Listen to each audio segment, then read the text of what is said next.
Hi friends, எல்லாரும் எப்படி நல்லா இருக்கீங்களா? குவைத்தில் இருந்து வேலை பார்க்கக்கூடிய நபர்கள் அதிக எச்சரிக்கையாக இருங்க. 1500க்கும் மேற்பட்ட நபர்களை ரிப்போர்ட் செய்ய போகிறாங்க. அடுத்து குவைத்து முழுவதும் அதிக அளவில் செக்கிங் அதிகப்படுத்தி இருக்கிறாங்க. இந்த வீடியோ விசா பிரச்சனை, அபராதம், எம்பசியோட உதவியை பெறுவது எப்படி, இதை பற்றி சொல்ல போகுது. அதனால இதை பார்க்கக்கூடிய வியூவர்ஸ் நீங்கள் பார்க்கறது மட்டும் இல்லாமல் நம்மளோட ஃப்ரெண்ட்ஸ் அண்ட் ஃபேமிலிக்கும் வீடியோவை ஷேர் செஞ்சு விட்டுட்டு முக்கியமான தகவல்களை உங்ககிட்ட கொண்டு வந்து சேர்க்கிற என்னையை சப்ஸ்கிரைப் பண்ண மறந்துடாதீங்க. இப்போ வாங்க குவைத்தோட மிக முக்கியமான நியூஸை பார்த்தலாம். நான் உங்கள் ஏகே தமிழா 360 குவைத். இப்போ முதல் தகவலை பார்த்தீங்கன்னா, குவைத் எல்லை பகுதிகளில் சிகரெட் மற்றும் போதைப் பொருட்களை கடத்த முயற்சி செய்த ஒரு சில வெளிநாட்டவர்கள் பிடிபட்டிருக்கிறாங்க. கஸ்டம்ஸ் அதிகாரிகள் உரிய நேரத்தில் ஆக்ஷன் எடுத்ததுனால இந்த கடத்தல் பெரிய அளவில் ஃபைல்ட் ஆயிருக்குது. இதுல இருந்து நாம கத்துக்க வேண்டியது என்னன்னா, குவைத்தில் இப்ப சட்டத்துக்கு எதிராக எந்த வேலை பண்ணாலும் யாருமே தப்பிக்க முடியாது. இங்க இருக்கக்கூடிய உளவுத்துறையா இருக்கட்டும், இல்ல சிசிடிவி காட்சிகளா இருக்கட்டும், இது எல்லாம் அதிக அளவில் செக் பண்றாங்க. அதனால இங்க இருக்கக்கூடிய நம்ம ஆளுங்க போதைப் பொருட்களை வாங்குறது, விற்கிறது, இல்ல யூஸ் பண்றது இதெல்லாம் இருந்துச்சுன்னா தயவு செஞ்சு நிப்பாட்டிடுங்க. அதான் நல்லது. இல்லைன்னா தண்டனைகள் ரொம்ப ஹெவியா இருக்கும். இப்போ அடுத்த தகவலை பார்த்தீங்கன்னா, ஹைவே பெட்ரோல் காவல்துறையினர் திடீர் செக்கிங்கை நடத்தியிருக்கிறாங்க. இதில் 3200க்கும் மேற்பட்ட டிராஃபிக் ஃபைன்ஸ், அப்புறம் 20 நபர்களுக்கும் மேற்பட்டு அரெஸ்டும் பண்ணியிருக்கிறாங்க. அதுலேயும் இந்த சொந்தமாக காரை வச்சுக்கிட்டு டாக்ஸி மாதிரி ஓட்டுன இந்தியா மற்றும் எஜிப்து நாட்டை சேர்ந்த 2 நபர்களை அரெஸ்ட் பண்ணியிருக்கிறாங்க. அவங்களோட காரை சீஸ் பண்ணது மட்டும் இல்லாமல் அவங்கள நாடு கடத்தவும் செஞ்சுருக்காங்க. அதனால இங்கே இருக்கக்கூடிய நம்ம ஆளுங்க சொந்தமாக ஒரு வேளை கார் வச்சுருந்தீங்கன்னா இந்த டாக்ஸி மாதிரிலாம் போட்டு ஓட்டாதீங்க. அப்புறம் பிடிச்சிட்டாங்கன்னா உங்களோட விசாவை கேன்சல் பண்ணுறது மட்டும் இல்லாமல் உங்களை நாடு கடத்தவும் செஞ்சுருவாங்க. அதுக்கப்புறம் பார்த்தீங்கன்னா, இந்த சமீப காலமாக விசா செக்கிங்காக இருக்கட்டும், ஐடி செக்கிங்காக இருக்கட்டும், இல்லை ரெசிடென்சி செக்கிங், இது எல்லாமே ரொம்ப அதிகமாக நடந்துகிட்டு இருக்குது. இதனால சமீபத்தில் பார்த்தீங்கன்னா 18 இல்லீகல் ஒர்க்கர்ஸ் அரெஸ்ட் பண்ணியிருந்தாங்க. இந்த இக்காமா எக்ஸ்பைர்ட் ஆனவங்க, ஸ்பான்சர் இல்லாமல் வேலை பார்க்குறாங்கல்ல, அவங்க ரன்னவே ஒர்க்கர்ஸ், இவங்க எல்லாரையுமே நாடு கடத்த போகிறாங்க.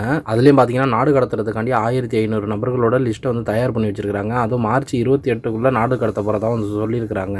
இந்த லிஸ்ட்டில் யாரெல்லாம் இருப்பாங்க அப்படின்னு சொல்லிட்டு பார்த்தீங்கன்னா, இந்த விசிட் விசாவில் இங்கே வந்திருக்கக்கூடிய நபர்கள் அவர்களுடைய விசா எக்ஸ்பைரி ஆன பிற்பாடும் அதை ரினியூவல் பண்ணாமல் இருந்தாங்கன்னா அவங்க மார்ச் 28க்குள்ளே எக்ஸிட் ஆயிடணும்னு சொல்லியிருக்கிறாங்க. அடுத்தது பார்த்தீங்கன்னா, இந்த ப்ராஜெக்ட் ஒர்க் விசால இருக்கிறாங்கல்ல, அவர்கள் வேலை பார்க்கக்கூடிய கம்பெனி ஒருவேளை க்ளோஸ் ஆயிடுச்சுன்னா ப்ராஜெக்ட் அவங்களோட ஃபினிஷ் ஆகிடும். அதனால இந்த ப்ராஜெக்ட் விசால வேலை பார்க்கக்கூடிய தொழிலாளர்கள் என்ன பண்ணணும்னா, ஒன்று அவங்களோட கம்பெனி ட்ரான்ஸ்ஃபர் பண்ணணும், அப்படி இல்லைன்னா இந்த கண்ட்ரியை விட்டே போயிடணும். அடுத்து இந்த ஃபேமிலி விசாலெல்லாம் இருக்கிறாங்கல்ல, அவங்களோட விசா ஒருவேளை எக்ஸ்பைரி ஆயிடுச்சுன்னா அதை உடனே எக்ஸ்டெண்ட் பண்ணி ஆகணும். அடுத்து இந்த இக்காமா முடிஞ்சிட்டு இல்லீகலாக ஒர்க் பண்ணக்கூடிய நபர்கள், அதுக்கப்புறம் ரன்னவே நபர்கள், ஃப்ரீ விசா நபர்கள், அப்புறம் ஸ்பான்சர் இல்லாமல் வேலை பார்க்குறவங்க, இவர்கள் எல்லாத்துக்குமே வார்னிங் கொடுத்துருக்காங்க. இவங்க எல்லாமே மார்ச் 28க்குள்ள உடனே எக்ஸிட் ஆயிடணும் அப்படின்னு சொல்லியிருக்காங்க. அதே மீறி நீங்கள் இங்கே ஸ்டே பண்ணுறீங்கன்னா ஒரு நாளைக்கு 2 கேடிங்கிற விதத்தில் ஃபைன் போடுவாங்க. மாத கணக்கில் இங்கே இக்காம இல்லாமல் நீங்கள் ஓவர் ஸ்டே பண்ணி இருக்கிறீங்கன்னா ஒருவேளை உங்களை போலீஸ் பிடிச்சிட்டாங்கன்னா ஃபைனும் ரொம்ப ஹெவியாக இருக்கும் அப்படின்னு சொல்லியிருக்காங்க. இப்போ அடுத்த தகவலை பார்த்தீங்கன்னா, இந்த மஹபுல்லா, கைத்தானா இருக்கட்டும், இல்லை ஃபர்வானியாவாக இருக்கட்டும், இந்த 3 ஏரியாக்களில் தான் அதிக அளவில் ரைடு நடந்துகிட்டு இருக்குது.